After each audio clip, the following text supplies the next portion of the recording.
All right. Well, it's been a little while since we've done this yet again. It's been a good at least 4 months now. But welcome back. And I think our subject today is going to be Napa. He's recording right now. Hey, how you guys doing? Good, how you doing? Yep. So we were just starting. So pony up. Anyways, back to Napa. So just a short little intro as we'll get into the distinct subregions as we're diving into each of the wines. I'm actually a little surprised in all the tastings that we've done. We're at wine tasting 48. Is that we haven't done a strictly Napa theme before, so kind of neat. It's been the main topic along with, say, France for the Judgment of Paris, and it's typically a choice if we're doing all cabs, but this is a first just for Napa. So let's buckle in for some fun information. So let me go ahead and share out my screen, give you a little visual. So what we have here is Napa Valley really is a valley in all regards, starting right up against Sonoma. So like right here is Sonoma and onward. And what that is this part right here. Well, this is Los Carneros, but there's actually another half of Los Carneros that is part of Sonoma. But the bulk of Napa, which are all of these, little sections here, are nestled in between two fairly significant mountains. And that would be the Mayacamas here on the western side and the Vaca on the eastern side. And it leaves this channel down the middle for these cold Pacific winds. So, I mean, the Pacific is over here, and it's just blowing in straight through here. And then it essentially hits up against this mountain range. And it's like, oh, well, we're just going to keep getting funneled up north. And I mean, these are like 40, 50, 60 degree winds. So, along with that is going to also introduce some like moist fog, and it all rolls in at night while warming up significantly during the day. Yeah, and you would think that like much more north, because this is about 20 miles, from south to north. Well, again, as you're going north, you would think that it would be, much colder as you're going north and also higher in elevation. But because of those winds as they're kind of going up here, well, they're cooling things down, but they're also, they're picking up that heat from everywhere else. So by the time that it gets up to, say, Callistoga, well, it's just hot wind, and all that coolness has already been leached away. Now, what I'm going to do is I'm going to switch over to, so this I think is a much better kind of representation of Napa. It's, while I was out there for the Festival Napa Valley, someone actually had this map. I was like, oh, it actually has like all the terrain and, a little bit more of a descriptor on, how this thing looks. And as you can see, on this, much more of a valley. And we'll, as we're going through each of these wines, we'll go ahead and keep referencing that. So on that note, let's go ahead and have our first wine of the night, which is our Acacia Pinot Noir 2019 from Carneros.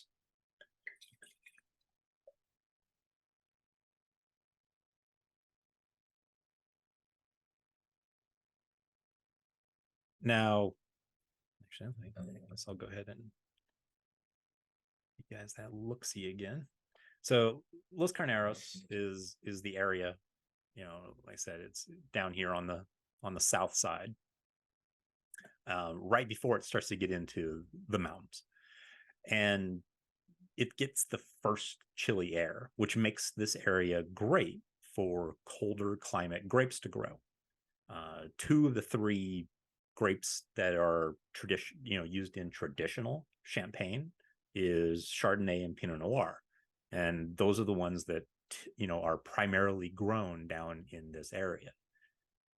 So we should be expecting with this particular wine, we should be expecting more of those typical colder aromas and flavors that we'd see from somewhere like the Russian River or the Willamette Valley over in Oregon.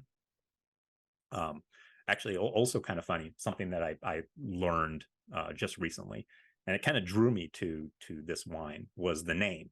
So Acacia. I just learned that some producers out there are aging aromatic wines like Sauvignon Blanc and Viognier in barrels made of acacia wood, instead of oak. Now, typically, your what are called aromatic grapes, so Sauvignon Blanc, Riesling, Chenin Blanc, those are, winemakers will usually age and ferment in stainless steel only, because they want nothing to detract from those aromatics, all that fruit. And the thing is, though, is that these acacia, it doesn't impart flavors like oak, so it doesn't have anything that's going to mask those flavors, like vanilla, spice, coconut, dill, but it does give it a fuller mouthfeel and a slight amount of micro-oxidization to give that wine a bit more character.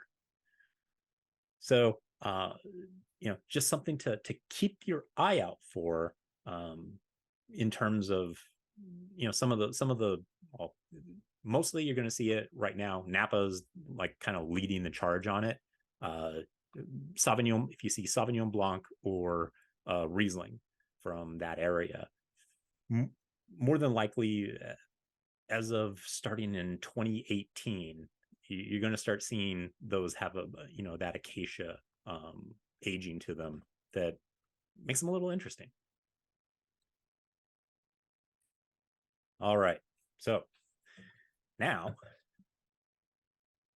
actually, I should pull this up. So now you get to see all the fun that I got to go through. So here's our WSET Level 3 Systematic Approach to Tasting, or SAT.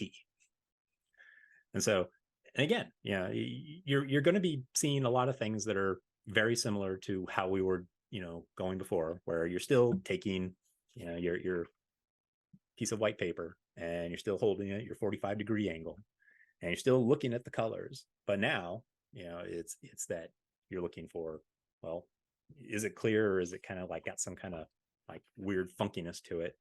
From there, for reds, how you can actually tell between pale, medium, and deep is kind of hold your finger under the middle part, like after you have it here, wherever it's thickest, put your finger. And if you can actually see, your actual finger through that, then it's pale. Medium is that you're going to see much more of a, you're going to be able to not see your finger in the middle, but you'll see it towards kind of the rim. Deep, you will barely make out your outline of your finger at that rim. So in this one, I would actually put this, I'd put this at pale. It's moving towards medium, but just in terms of getting that kind of exactness, this would be classified as a pale intensity. Then we kind of move down to our colors. Well, there, as you start to look on the rim, there isn't any kind of like orangish brown. So which would call that, at that point, that's when you kind of call it like garnet. But these are pretty new. Doesn't have that good discoloration. So the default is going to be ruby, unless it's like a really dark wine. which would be, I don't know, like your Petit Sirahs, well, maybe not this Petit Sirah, but Petit Verdot, and some like Beaujolais, like your really well structured Beaujolais will also have that kind of bluish character to them to put them into that purple category. But for all regards, our wine should be classified as a pale ruby, which in itself already kind of keys you in that, oh, this is, well, it's one of two things, or well, pretty much one thing, which is Pinot, because that's like it is the lightest of your reds. Now let's go ahead and get to our nose. So the clean, unless it's got like a fault to it, smells like Band-Aids or wet cardboard or something to that effect. And then we get to our intensity. Now, intensity, what you kind of do is you start by holding your glass to about chest level, and you kind of take a sniff, and you actually see if can you smell anything from there, like any type of fruit, leather, whatever. And then you kind of move it to your chin. And from your chest, that's pronounced. By chin, then now it's more like medium plus. If you get to like right about your nose, like your upper lip, that'll be medium. If you've actually got to like stick your nose way down in to actually even pull anything descriptive out of it, that's when you start to get into like medium minus and light. So that's all of the the different things that you have to know there. Now we get into aroma characteristics, and this will be the same aroma or the same characteristics for nose and palate. And what we do is we go down here to all of our descriptors.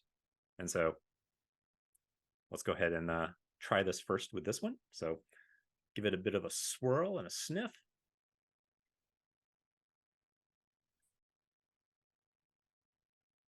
Now, and so before we start getting into, actual, like these fruits, are we getting red fruit? Are we getting black fruit?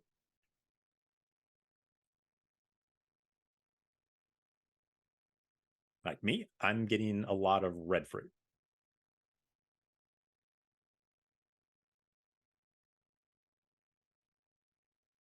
Yeah, I really wouldn't, call it much more on the dark fruit. This is, very, very red fruit. Now, in terms of, where that red fruit is, these are actually already kind of in a good order. Actually, no, because cranberry and strawberry should be closer together compared to, raspberry should be more on the near here with red cherry and red plum. Because as you start to get into red cherry, red plum, that's when you're almost kind of like bridging that gap between red fruit and black fruit. But in this terms, I would just call this, much more on the like red cherry and red plum. Anyone else have any suggestions there? Is anyone getting any, say, like black cherry, black plum, black currant? I think I get a little raspberry and cranberry. Okay. Yeah, and those would also be, those are nailed down, Pinot Noir characteristics as well. I don't think we have the same one as you, but I get a lot of metal, like blood. Oh, okay. So I'm like a metallic. Mm-hmm. Okay. So then we kind of go down a little bit further. And again, these are all primary. So what primary means is these are flavors that are coming directly from the grapes, comparatively to flavors and aromas that are going to come from oak or from aging. And we'll see that here in just a sec. And we can kind of flip back, and we won't go this detailed in each of the others, But is there any kind of like, herbs? I mean, I don't think I'm really getting herbs. I am getting a little bit of white pepper, but that also could be a bit of like a spice. Like I'm definitely getting, well, if we go down here to secondary aromas, two of these are going to be mostly on the whites. So, this is for like champagne, and here's for like your Chardonnays. But so we're kind of looking in this oak thing. Does this have any oak characteristics? Does it have any, say, chocolate or any spices? Well, I get chocolate for sure. Yeah, definitely some chocolate. It's got that like woody cedar, but it also has I would say it's more on the nutmeg side. Doesn't really have much on the clove.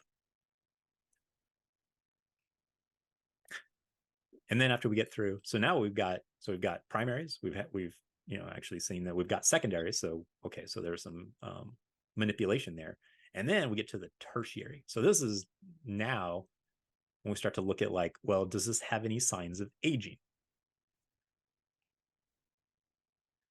And for us, we're kind of looking in like this bottle age red. So this guy right here. And what you'll kind of see is that, well, at least in my experience, is that if you're detecting a lot of red fruit as it develops in age, becomes much more of leather, like leather and cola. While if you're detecting a lot more dark fruit, like blackberries and whatnot, that's when it becomes much more of like damp soil, or what was one of the, like a meaty savoriness. So if you can identify the primary, more than likely it'll clue you into what you will probably be smelling if it's got some age on it. And yeah, I mean, to me, it's much more on that like leather tobacco.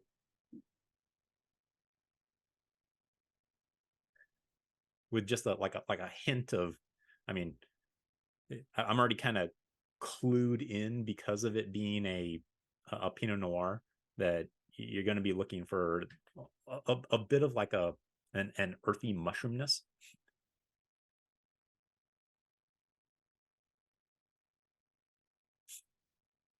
So now that we've kind of just completely ripped it apart and made wine no fun anymore because we're taking all the magic away from it, let's go ahead and give it a taste. So cheers.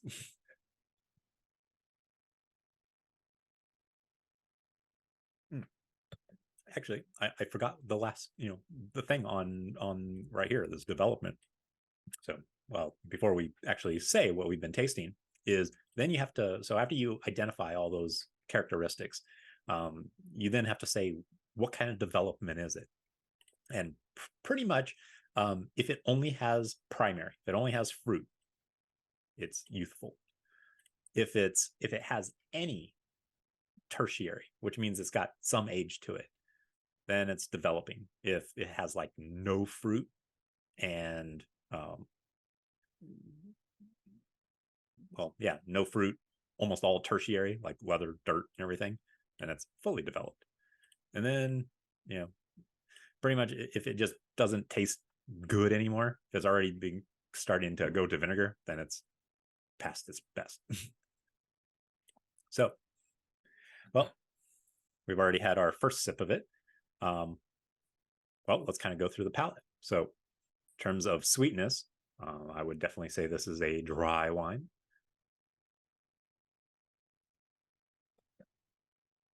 The next thing that we're looking for is acidity. Now, a trick that I was taught to kind of judge acidity is after you take your sip and swallow it, tilt your head down and count how many seconds it takes before, like on the sides of your tongue, you start to drool. Like when's that saliva start? If it starts almost immediately, well, then it's a high acid wine. You know, if it takes 2 to 3 seconds, then we're starting to talk medium. If it doesn't do anything, then we're talking low.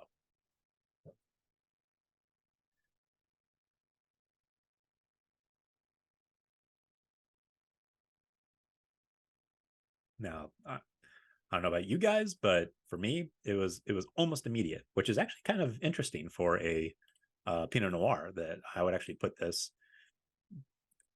Yeah, I would. It started well. I'd say almost immediately. So I'd actually put this at a medium plus acidity. Yeah, we were just actually kind of having that same discussion. Is that we both felt it was very soon, but at the same time, it doesn't taste very acidic. It's Yeah. The flavor versus that is not quite. We did think it was more medium on the flavor. So. Yeah, and that's the thing with when you have something that's got much more tannins, is that you don't realize just how acidic that wine is until you start looking at your body's response. So our next thing that we're going to be evaluating, and after this, like I said, we'll kind of be doing it. We'll do it blind. So next is our tannins. So the way to determine tannins is another physiological. Is after you're taking your sip, kind of feel on the front of your teeth, like if it's starting to pull back on your gums, that's the signifier of tannins.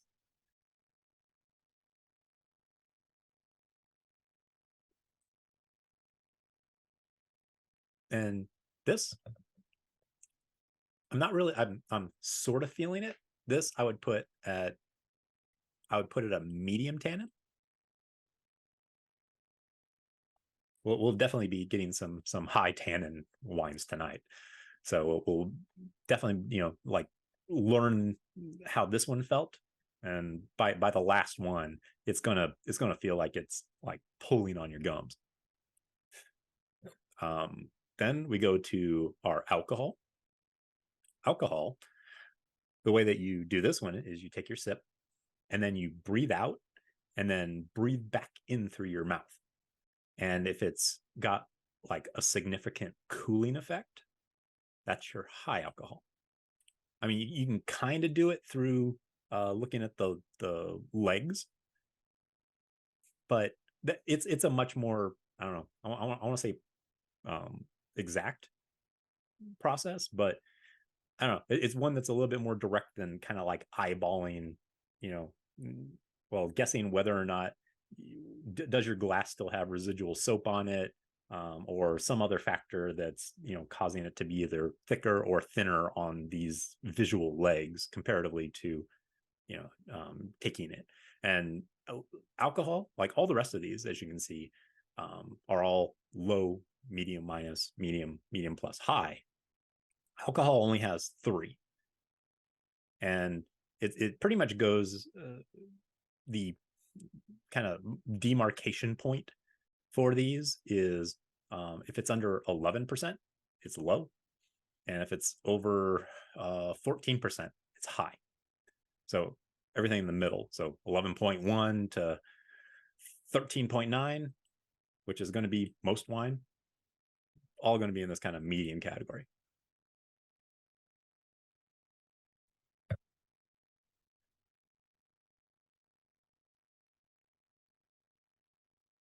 And that didn't have a very significant cooling effect. So I would put this in the medium category. Let's see just how. What's the ABV on this? Wow. Okay. Well, that was a little off. Apparently mine says 14.7, which does not sound right for a Pinot Noir. But I said, I personally didn't have as much of a cooling effect, which is interesting.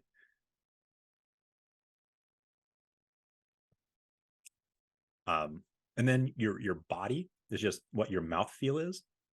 Usually this is a combination of both your acidity and your tannins, though depending on where those two are, usually give you a good idea of where your body is. Yeah. Because both of those contribute to the feeling of, or that mouth feel. This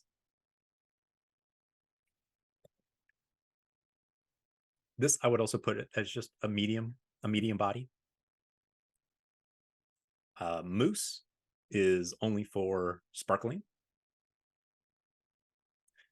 Now we get into the flavor intensity. That is like when you're sipping on your wine, is it really hard to kind of parse out what the flavors are that you're tasting versus is it really easy? Like, is it like, oh yeah, that is cherry, or that was chocolate, things like that. And this, I would actually put I'd put the flavor intensity at a medium plus. And well, are we getting any different flavor characteristics than we did on the aromas? I mean, I would still put this in that, mostly red fruit category. Actually, it's tasting a lot more like, kind of more cranberry and cherry.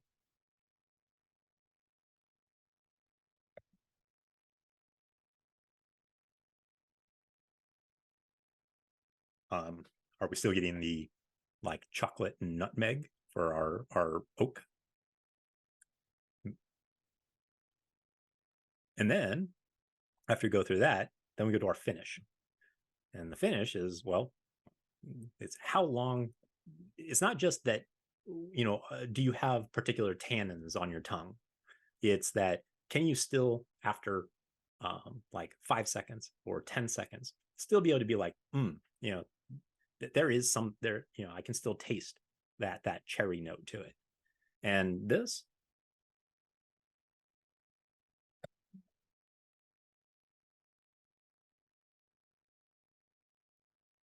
I'd say it loses it at about 6 seconds, which again puts it into the medium category. Medium plus is around 8 seconds, and pronounced is longer than 10 seconds.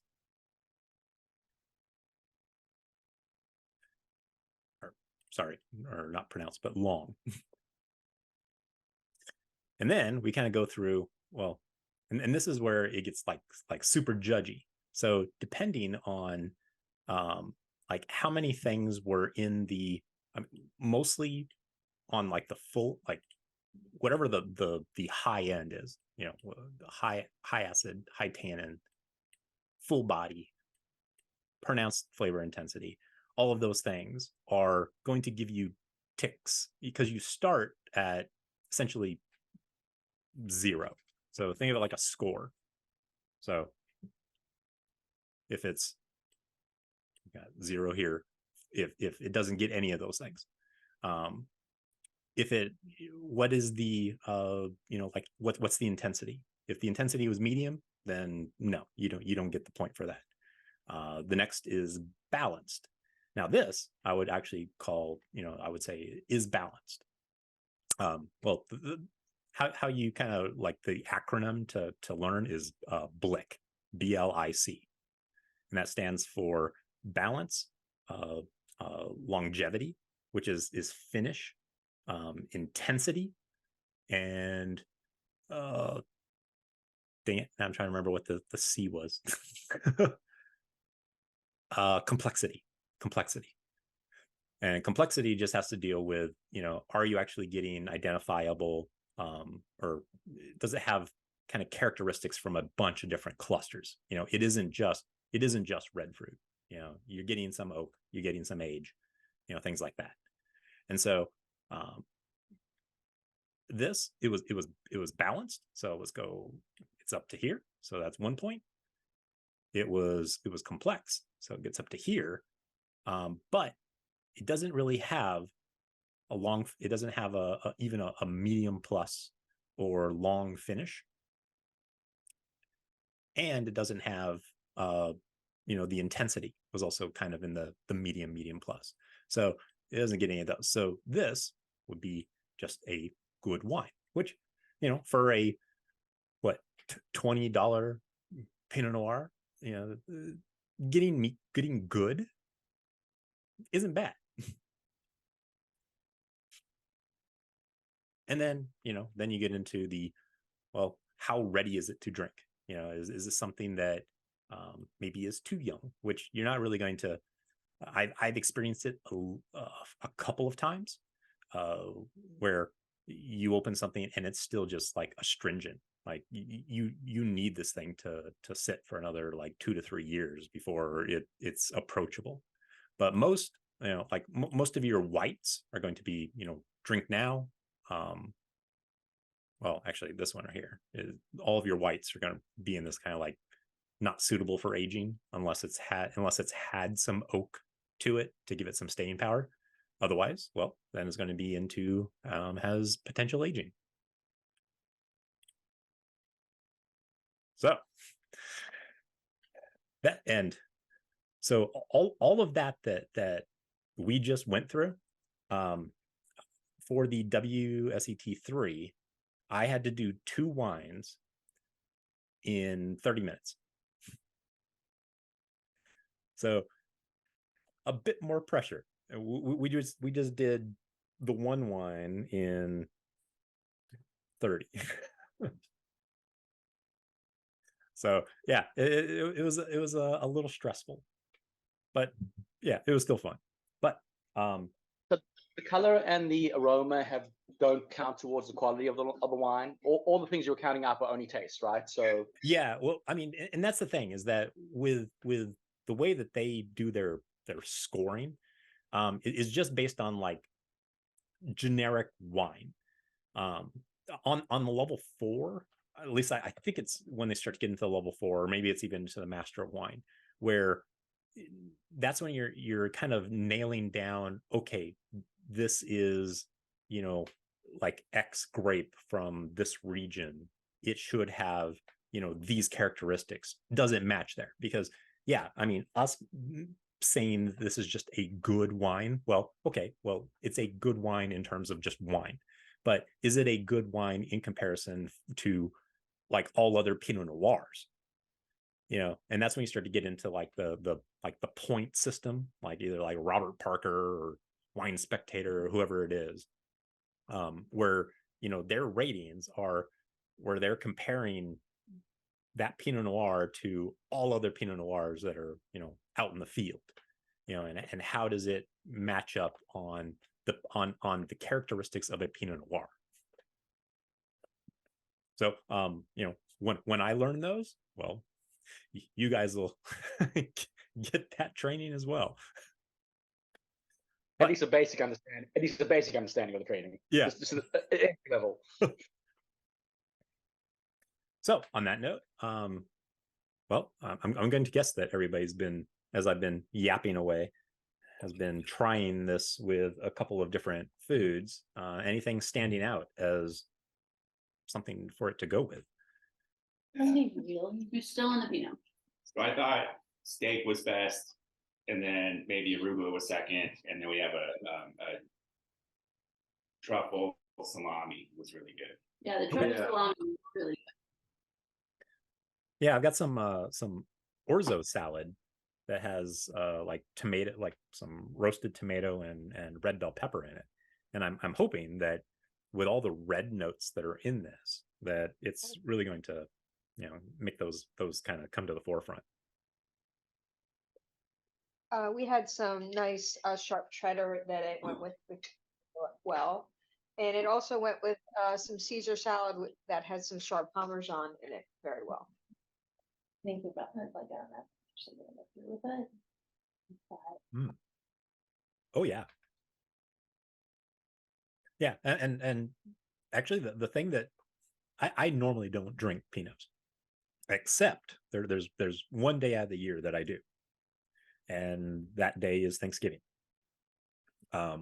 Pinot, in my opinion, is like the superior wine for Thanksgiving, and that's because it has just a lot of those like earthy notes that pair so well with kind of like that like earthiness of both turkey, but also it still has a bit of those kind of like spice and some like herbaceous notes to go with like your stuffing. So it kind of just like covers the field for everything meal wise for traditional Thanksgiving dinner. Oh, and I mean cranberry sauce as well.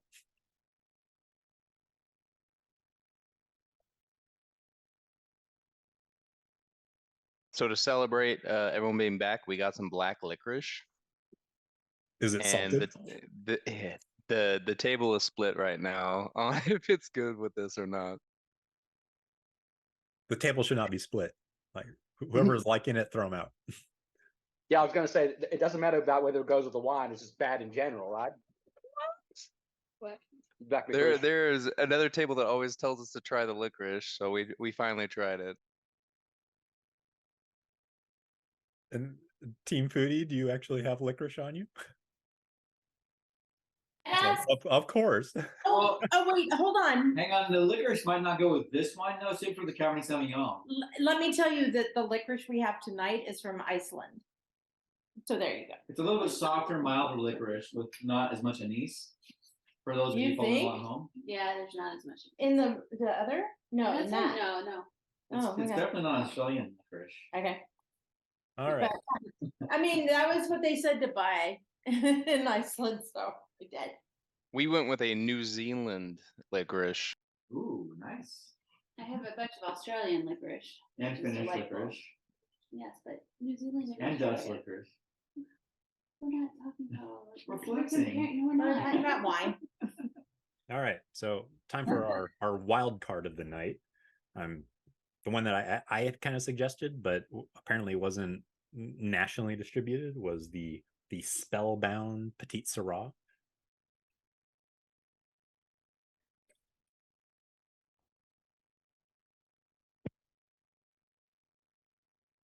So as we're looking at this, now this I would actually say is a medium purple.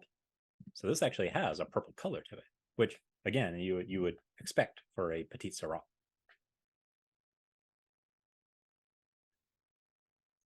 But it also doesn't have any aging to it whatsoever. So let's go ahead and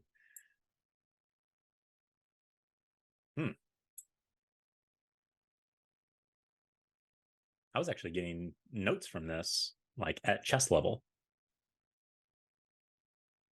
Definitely getting it at chin level. So this is a a pronounced intensity.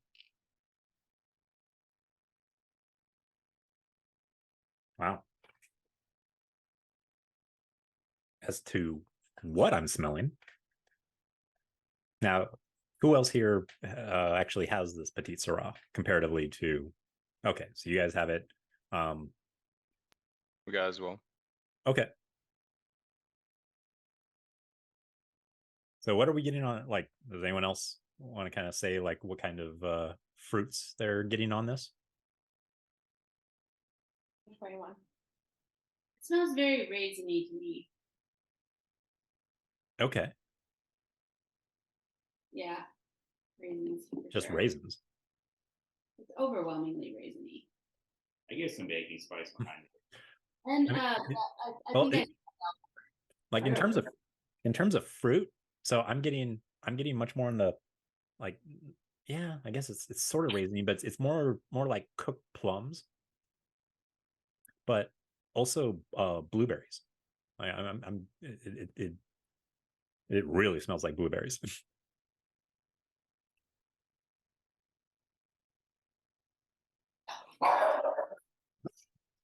But I'm not. I'm getting a little bit of chocolate, but it's kind of odd. It's almost kind of like a milk chocolate, which is kind of interesting. Hey, But I wouldn't really, I wouldn't really quite put this at like. I'm not sure if I'm actually getting any aging or age notes on it. No, no, it's got some meaty notes to it, which I'm gonna, then suspect that this is going to go really well with any type of red meat that anyone has. Is it like closer to like the cured meat side of it? I wouldn't quite call it cured. I mean, it'd be, well, I guess that would be. I'm just thinking like, if you've ever like field dressed an elk. Yeah, fresh. Yeah, it's like fresh meat. So, but yeah, no, I put this at a pronounced intensity. So, but I mean, I guess it'd still be, it's in the developing stage. It's almost in the like youthful stage, where it doesn't have a lot of tertiary characteristics, but they're there. So let's go ahead and give this thing a taste. So cheers.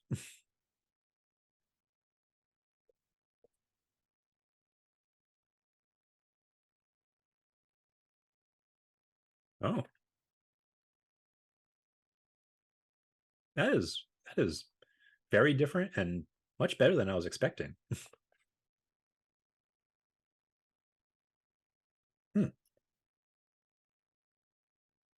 So it's definitely dry.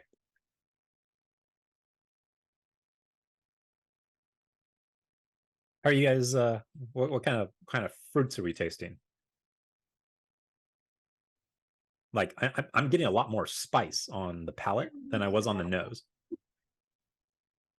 Getting like a hint of blueberry like while I'm drinking it, and then it goes away quickly. Yeah. The blueberry goes away. It's mostly in that kind of like cooked dark fruit.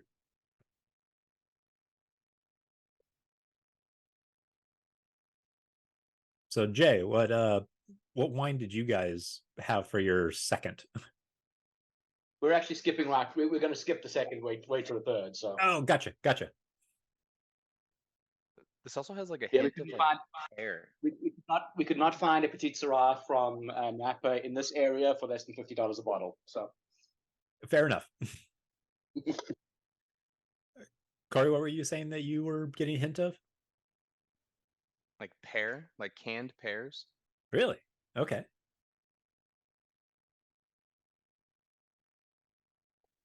That's an interesting one to get. I'm not going to doubt you. I might suggest like going to the doctor and asking if they could check you for a stroke, but It's possible.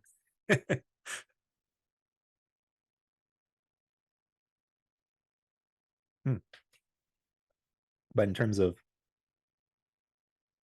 I would put this at a medium plus on acidity, and definitely high tannin. This is a very grippy wine.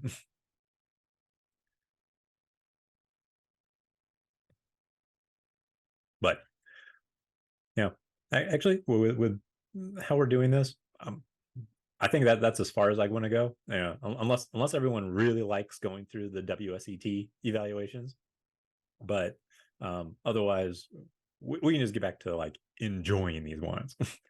Other than, again, kind of just going through like the flavor profiles. But in terms of like the body and acid and everything, I guess you guys will leave that to me to like pick those things apart.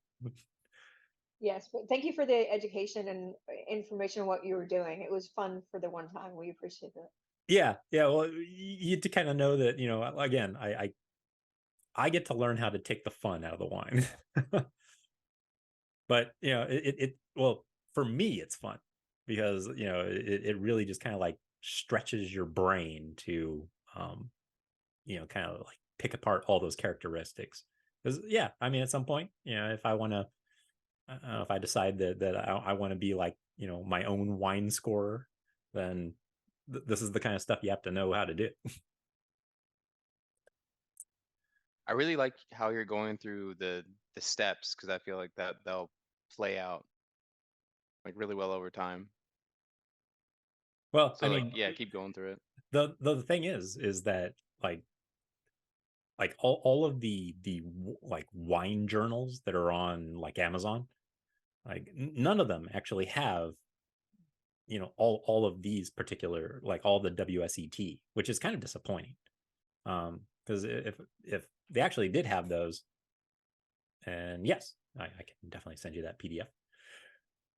But yeah, it was a little disappointing that like everything out there just kind of like dances around a lot of, you know, these particular things, and also disappointing that the WSET Foundation doesn't actually put out their own kind of wine journal that does these, considering that, you know, or actually I think they just tell you to go get the app, which is a little less, I don't know, it's not as fun sitting down at a winery and you pull out your phone comparatively to, you know, pulling out your book with your pen. You know, then they start to get a little nervous. But You get a tablet with a pen at least. It looks a little, and you can put the so. though when I was in Napa and I pulled out the note or the notebook, it was the first time that so far that I've actually gotten an industry discount, which kind of made me feel like I've kind of like grown up in you know, in the world. Yeah, I was thinking that, you know, I wouldn't actually be able to classify myself as part of the industry until, you know, like YouTube gave me a paycheck for, you know, being an influencer. But no, it was kind of cool. You need to get an affiliate program with Total Wine. So when we click on the links, you get a percentage back, and then you're part of the industry. Oh well, don't get me started on Total Wine. I went to a couple of their classes, and maybe it's for, well, for people that just have no idea about wine, but like Exactly.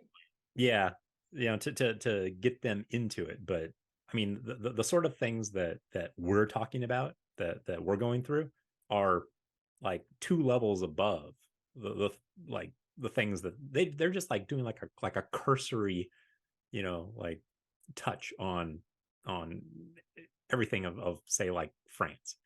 And it's like, oh, this is painful. They're So just doing enough to get people to buy. They're just getting enough to get people to buy a bottle, basically. So yeah, pretty much.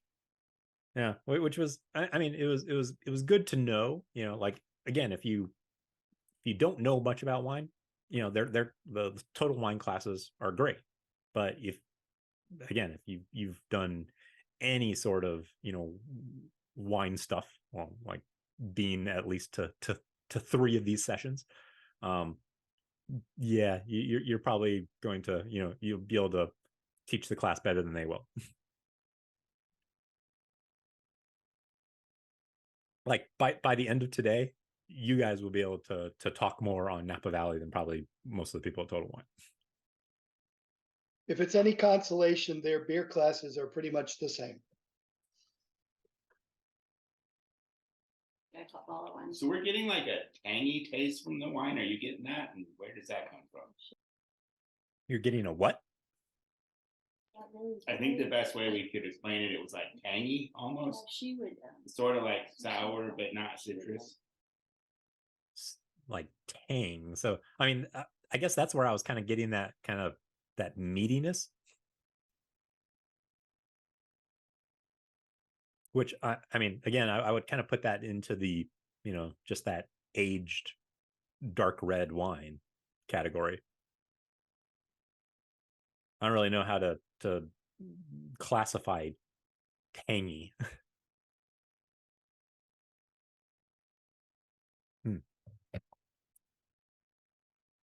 But on that note, let us move on. And we are going back to the map. So our third wine of the night is our Napa Valley Quilt, which is a red blend called the Fabric of the Land. Now, Quilt comes from the Rutherford district. Now, as you can see, it's well quite a ways up here. So it's right here. Now, a lot of your more popular like high end are kind of here in the St. Helena area and onward. But Rutherford, Oakville, I mean, I kind of look at those as a little bit I don't know, it's definitely warmer than down below, but it's kind of like a good mix. The thing about Rutherford, though, is that you don't really see a lot of things over on this side. Normally, Rutherford, you're over here up in this area here, and over here on the Vaca Mountain. And the thing to note is to kind of like predetermine what your wine or your Napa wine is going to be like is which way is it facing. Now, in terms of as we're kind of looking through here, those on the Mayacamas, which is this guy here, well, it's really going to be this side here. It's not going to be on this side. And so all of these are going to be, because of how the slope is, they're all going to be facing east. Now, with that, it's going to get the morning and the afternoon sun, but they're shaded from the more blistering rays from the afternoon on. Comparatively to in Rutherford, well, if you're talking on here, well, they're all west facing. And for those of you that are, that kind of know, well, once you start to get into the afternoon, you're getting, that's actually when the heat really starts to pour on, is from like noon to 5 o'clock. And so everything that's going to be over on, this edge right here and facing towards the west, well, they're going to have a lot more heat. So we're going to be expecting wines from these ranges to be more ripe and display characteristics of that ripeness. So as we're looking at this here, now this is a red blend, so it's not just, I'm going to guess that it's still, just because it's Napa, it's going to still be a majority cab, but they'll probably throw some Merlot, Petit Sirah, other things in there. In terms of color, wow, I mean, I almost want to say this is deep, but I can still sort of see my finger on the edge. So, and I would call this just a medium ruby.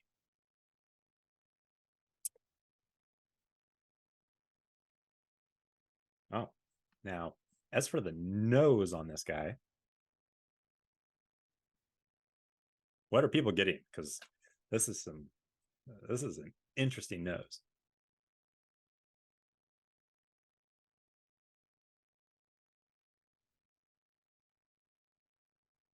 Getting like a hint of chocolate, hint of strawberry.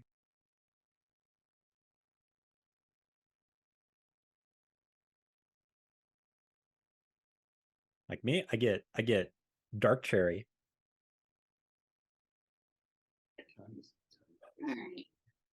I get coffee, like coffee grounds. You like mentholatum. What was that, Sarah? Mentholatum. Like menthol, like Yeah. eucalyptus. Yep. I don't quite get it, but I kind of, there is a stringent kind of very, maybe the alcohol, but there's something strong about it, but I wouldn't necessarily call it menthol. But I see what Sarah's trying to say. Like sort of medicinal. Yeah. Yeah, but Yeah, I wouldn't have thought of menthol as first thing, but yeah, that is something in that. Yes, I want. Yeah, I want to call it like almost like antiseptic, but it almost kind of smells a bit like iodine. I can go with iodine.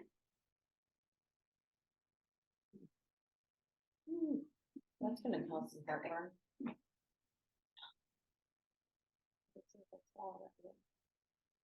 Yeah, no, I mean it really just kind of like sits on the fence in terms of like, yeah, like it wants to be both like red and black fruit.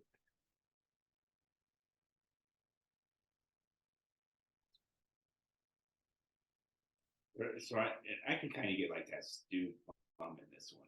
Does it say on the bottle? What is the one?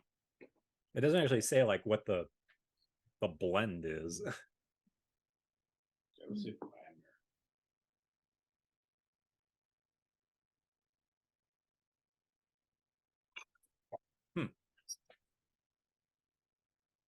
In terms of like, you know, like how aged it is. Does the Pinot say? Sometimes they do that. I'm not honest. Yeah, and it, I don't know, to me it almost has like a, yeah, I mean it's got like that kind of like new car leather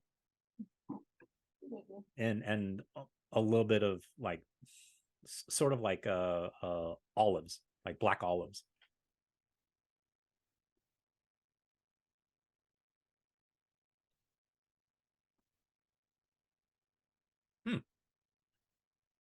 Oh, that is that has me intrigued. So let's go ahead and give this thing a taste. So cheers.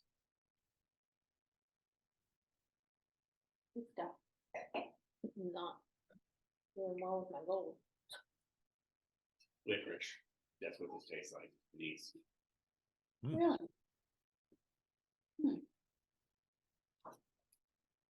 Yeah, I would definitely say this is a licorice wine. Because there is a hint of anise in there.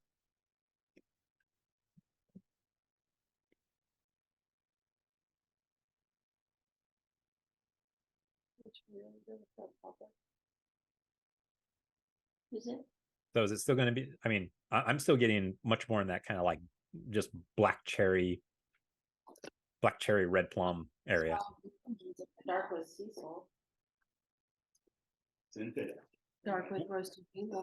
Which again was kind of interesting for the Rutherford. I was actually expecting this to be much more in that kind of like black currant, like cassis area, Really good with licorice. because it would have been like much more on much more ripe. But the fact that it still has, you know, that red fruit presence actually kind of surprised me a bit, but in a delightful way.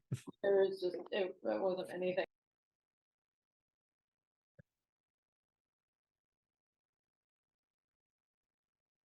Though what I was smelling as coffee definitely comes out. It tastes like cherry cola. Like that is a cola / tea like note to it.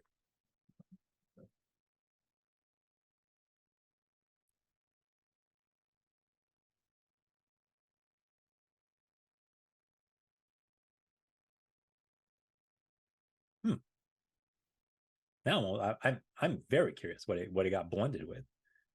I if I had to guess, especially with Corey saying there was a hint of blueberry in there, if I was a betting man, I would say there's a good chunk of Merlot in here. When you said that, Richard, you're like, I didn't taste it until you said it, but like I totally get the flat cherry Coke, like tiny background note. And I haven't had Coke in probably 10 years, but you know, like I totally get that, like a little bit of like, wow, like flat cherry Coke. Yeah, I mean, I totally see everything else in the foreground, but that's all I'm gonna taste now. That way you said that. I totally love the wine too. But I totally feel you on that. Yeah, well, it's the reason why I try to leave my opinions for last, because I hate spoiling or like, you know. No, you didn't spoil it. You didn't or spoil it. influencing. Influencing our decision. Yeah. I was feeling cherry notes, and I really like the Acacia as well, because I don't like heavy tannins in wine, and these both have light tannins. Yeah. But I totally got the cherries, a little bit of raspberry, but that cola flavor there's definitely some of that in there, and that's not a traditional way you would describe wine, but it's a great descriptor. I love it. Yeah, it's one of the one, like, because when you say leather too much, I don't know, I tend to feel that, especially because, with things with red fruit, you go strictly to leather, and I'm like, okay, well, other things that are a little bit more like hitting the mark, and I'm like, okay, I've got some more experience in, with soda flavors. Let's narrow this down. And it was like, oh yeah, and that's why I was like a little bit like olives, and that cola, like cola in itself, is it's kind of like a more, it's a less pungent flavor than, say, like black tea, but that's another descriptor that I kind of use every once in a while. But yeah, I mean that's what the WSET people were kind of freaking out, because I was using like all these other things like olives and cola, and they're like, well, as long as they're in the same kind of like field of ageability or agedness, then we're gonna give you points for it. But it was like, oh, okay, well, I don't know why you guys aren't like using those as reference points. Oh. Girl, cheese and crackers. Move all the things away from you. All right. So, what is what's on the plates that's pairing well with this, other than licorice? Chocolate goes very well. Chocolate and licorice, really good. Okay. I have to say that You know, Laura's like, I think beef Wellington is going very nicely, I have to say. Ah. Kudos. I didn't even have to do anything except come over and sit down in this chair. And you got spoiled with beef Wellington. All right. Beef Wellington. That's So good. you're making me consider visiting you guys like I did Team Foodie. You should come to Florida, not in August. And you're in Phoenix, it's 117, but it's 98 here and raining. So like come in January. Yeah, that sounds like hot and humid, and that's a bad combination for me. The irony, Richard. I was in Phoenix in June. I'd rather be here than 117. Yeah, the irony is that you're at 117, we're at 98, but the heat indexes are probably the same. Yeah, you're a hairdryer. We're in somebody's mouth. It's not good either way. Yeah, but I can put like a wet rag on a fan, and all of a sudden the temperature drops by 20 degrees. Yep. Yeah, That doesn't work here. Nope. not a fan of 117. I have to tell you. I heard that the feels like temperature in Arizona this last week was actually less than the actual temperature.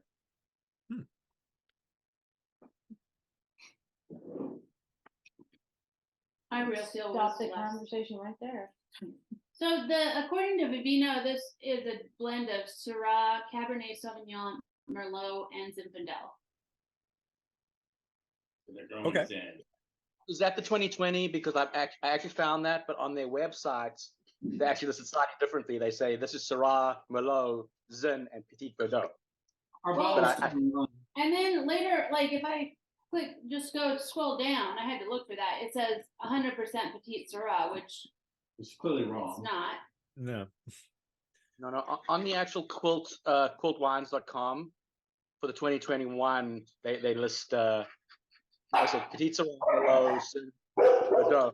I found that same list you did as well, I think on Total Wine, but I think that might have been the 2020. So I guess they're doing different grapes for each year.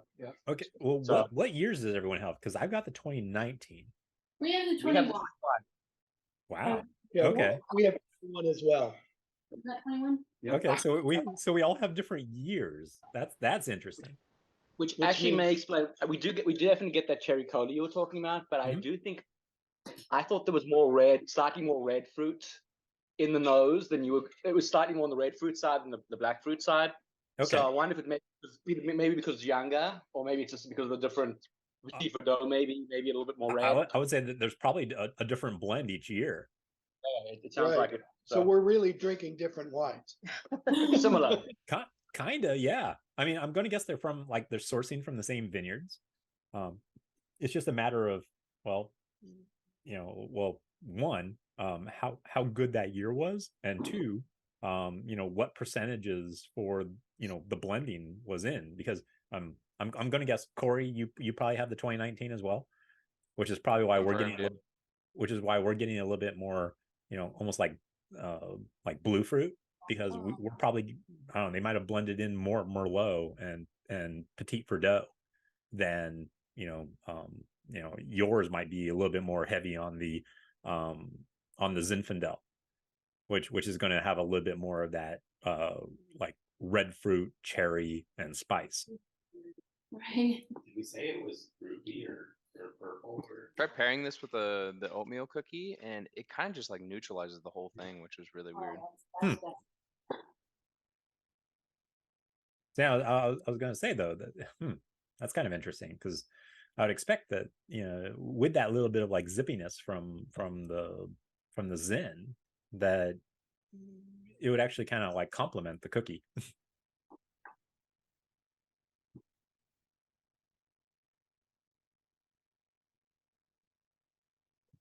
Oh, this is number 4. Okay, cool.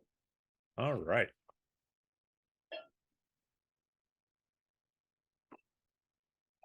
Well, as everyone is finishing up their last wine or their third wine, we will go back to our screen and we will talk about our last wine of the night, which is our Hess Cabernet from the Allomi Vineyard.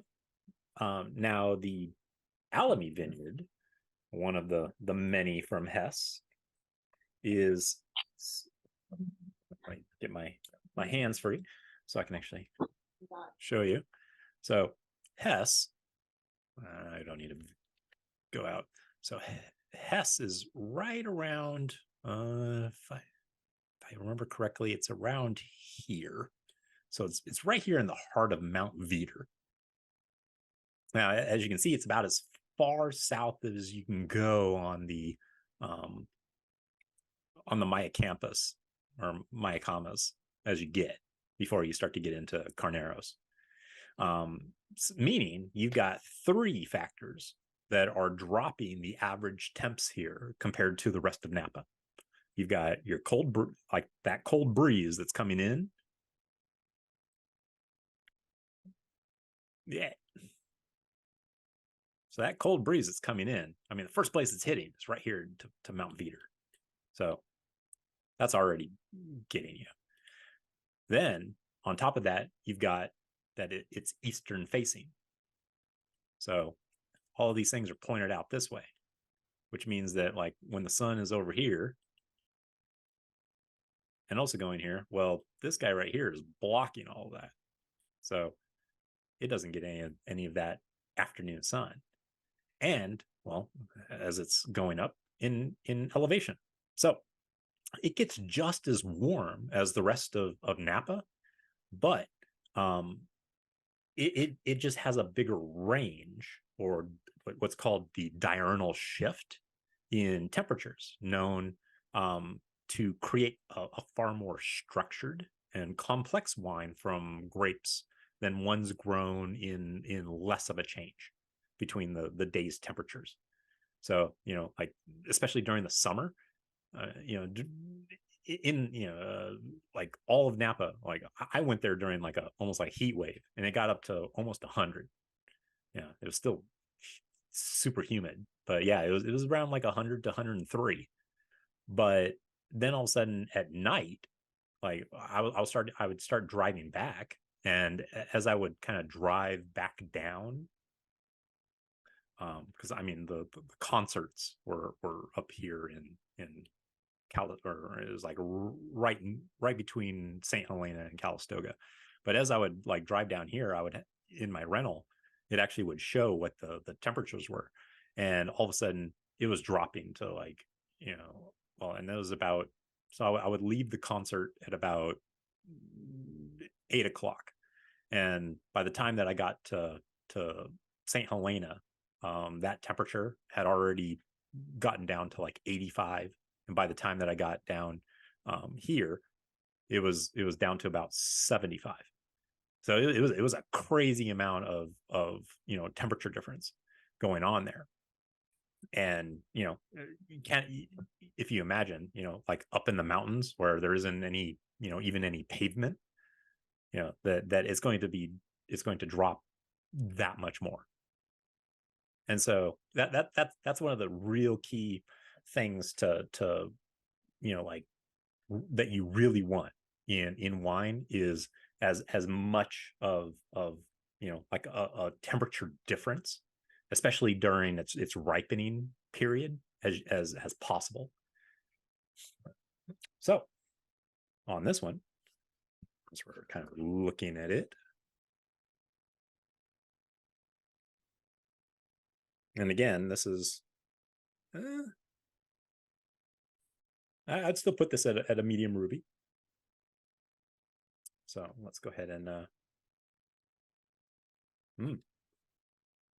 so as I'm smelling on this, I'm already starting to detect that it is a bit colder Cab Sauv,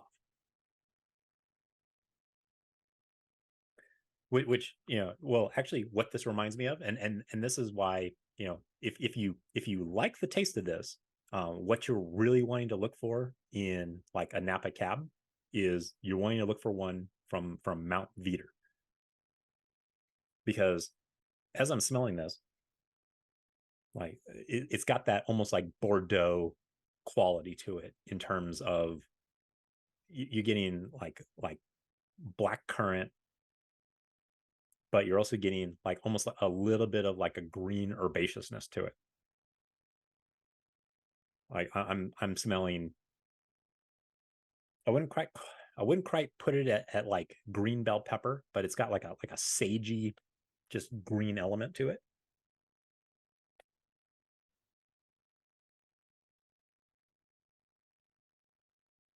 Anyone else getting anything on the nose? Getting plum again. Just plum? Okay. I get nutty, something nutty. I'm getting something cedar, so I'm trying to figure out Oh, cedar's there too. if it's cedar or nuts or both. I think it's a little bit of both. I'm getting the cedar, like almost a Stop pine it. forest. No. Yeah, it kind of smells like a sauna. I do get some of it. What either that the leather. I'm not sure it's leather. That age the items you're saying kind of more to show it was age. I'm getting a leathery or almost reminds me of an old bookstore almost. It's kind of what I'm kind of. Oh yeah, yeah. I could smell that. Like now that you kind of mentioned it, it's like, yeah, it smells like an old book. Where is your accent from? Me, South Africa. South Africa. Okay. Awesome. That is not tannic. No, it's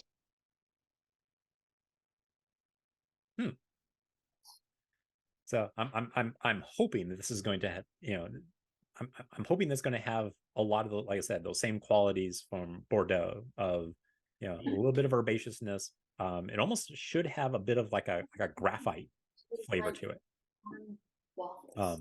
But We talked about raisiny. That one is a little bit raisiny. This one is? Yeah, the cab. And I don't drink cabs that often. I had a Cabernet that has that, like, the fruit is dried fruit, I guess is the best word. Plummy. Okay. Well, you're a little ahead of us. So last wine of the night. Cheers.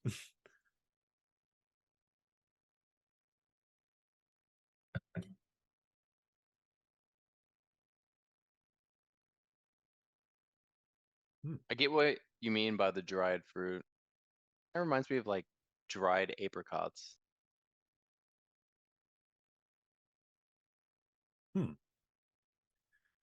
Yeah, it doesn't really have the it actually has less acid than I was expecting. But yeah, I can see where I wouldn't quite put it at raisin. I would definitely put it at like prune. It's still in that same dried category, but it's much more, it's much darker than I was expecting. But at the same time, yeah, that intense kind of almost sweetness I would, buy. is just, yeah. There's also like a hint of like minerality to it. Yeah. Yeah, there is that, you know, I wouldn't quite put it at graphite, but it has a flintiness to it. But yeah, this is actually a little bit more ripe than I was expecting, because it also has a floral aspect, like violets.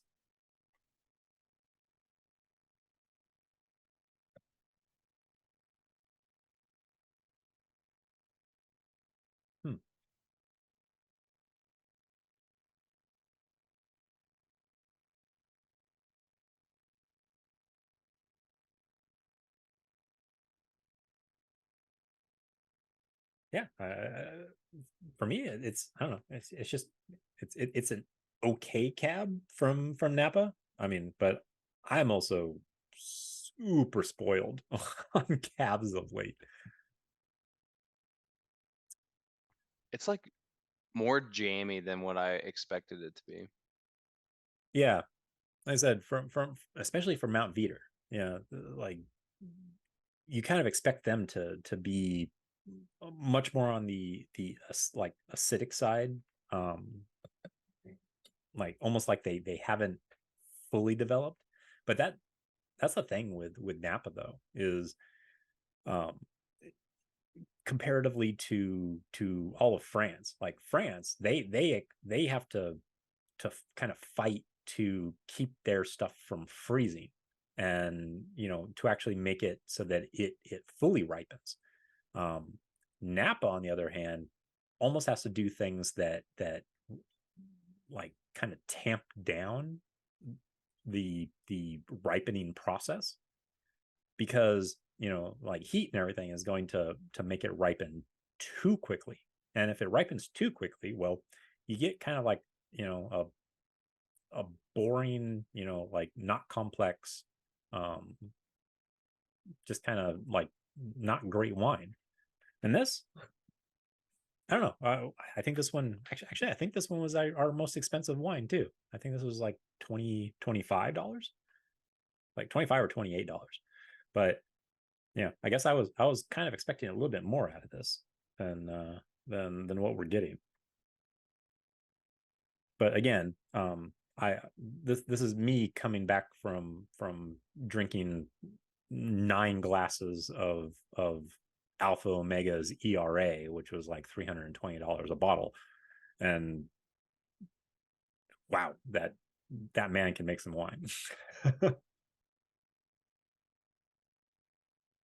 Yeah, when you first started talking about the nose and the flavors, you said dried plum, and that is exactly spot on. Yeah. If it wasn't dried plum, this wine would be a fruit bomb.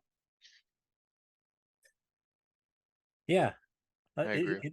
it's almost kind of it's kind of weird that between this and the Hess, or not the Hess, but the Quilt, that the Quilt almost showed more like more red fruit and less ripeness than this, where you would expect from the cold weather and everything that it would be, you know, like I said, much more on the like not as ripe, so therefore much more kind of like on the acidic green herbaceousness.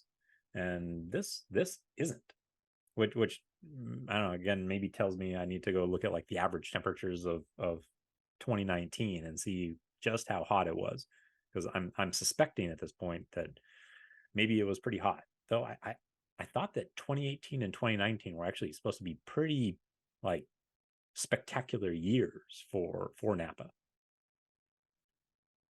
So far, I'm Isn't liking you, this one. is ours is also the 2019. Isn't this a little young? No, I mean, at this point, 4 years. Yeah, it's probably been like 2 years in barrel and 2 years in bottle. So no, I'd say it's just right.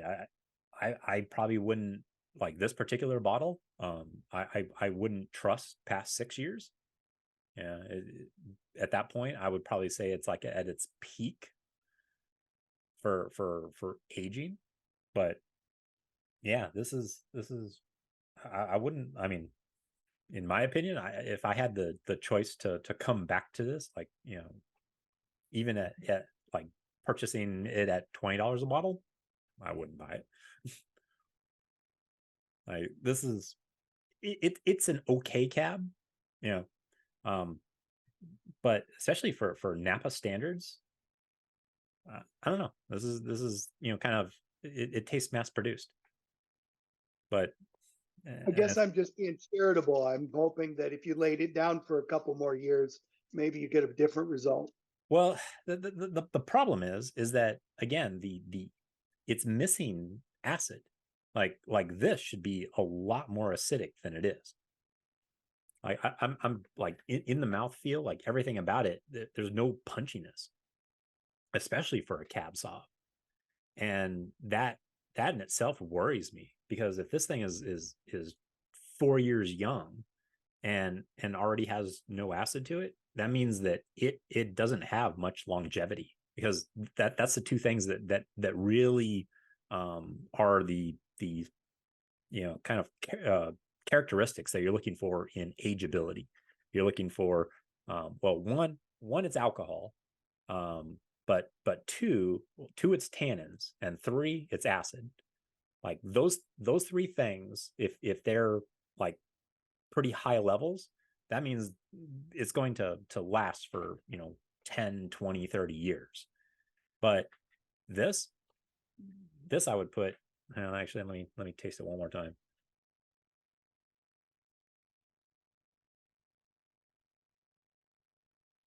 Yeah, no, I would put this at like medium, almost medium minus on acid. And so, and its tannins aren't really grippy either. So between those two things, yeah, this is not an ageable wine. Like it just doesn't have those protections that are going to keep it from like oxidization.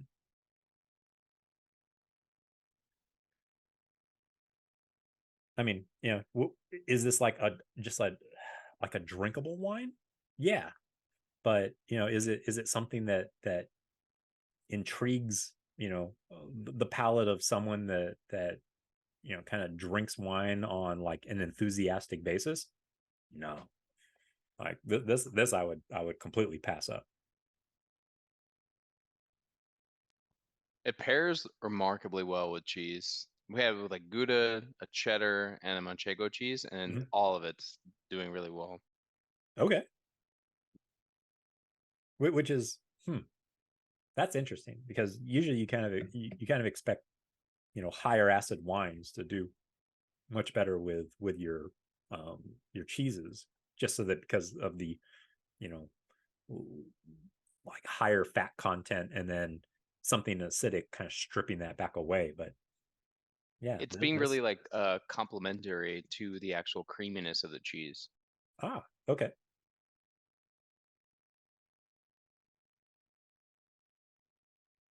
Yeah, like I said, I had higher hopes for this, you know, because I'm pretty preferential to the Mount Veeder like kind of range for a lot of different things. I've got a lot of cabs from the Mount Veeder area, and this is very different than many of the ones that I have. Like if I had to, if I was blind tasting this, I would not be able to tell you that this was a cab. Is where I'm kind of going with it. Like, it doesn't really have the characteristics of it. It has the characteristics of, I wouldn't quite put it at like a Petits, like any of the Petits. But yeah, I would probably put, I would almost think of this as probably a not fully ripened Merlot, just in terms of like how its tannins are kind of velvety, and it has no acid, which is, again, for me, disappointing. I'm not sure how, if everyone else is enjoying it. But like I said, it's a drinkable red. Would I pay another $28 for it? No. This is what you would expect for, like, if you're going to the grocery store and are just picking up something for pizza tonight, and it's like $15. It's like a Michael David freak show almost. Kind of, yeah. Except I would probably pick that over this.